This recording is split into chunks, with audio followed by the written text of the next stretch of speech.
Біздің қаламызда тұрғын үй құрылысы ерекше қарқынмен жүріп жатыр. Қазір біз мынау спорт объекттерінің артындағы шағын аудандамыз. Есенберлин және Сәтбаев даңғылдарының ортасындағы. Бұл жерде мемлекеттің қаржысына 4 үй салынып бітуге жақын. 87-88 позициялар, анау сұр үйлер. Бұл жерде қазір тұрғындар тұрып пайдалануға берілген. Мына 91-92 позициялар. Біреуінде 90 пәтер, екінші 90 пәтер. Қосындысы 180 пәтер, 180 отбасыға осы үйлер беріледі. Бұл үйлердің барлығы кредитке салынған үйлер, сондықтан да отбасы банктің салымшыларының арасында таратылатын болады. Оның өзінің тәртібі бар. Заңға сәйкес сол арқылы біздің негізгі міндетіміз осы үйлерді уақытында салып біту және тұрғындарға жайлы үйді қамтамасыз ету.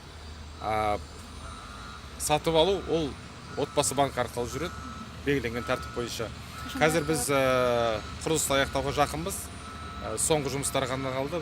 Балалар ойнайтын алаңшалар және қосымша жұмыстар, қалған жұмыстардың барлығы негізгі аяқталды деп айтуға болады. Жақын бір айдың ішінде толық аяқтаймыз.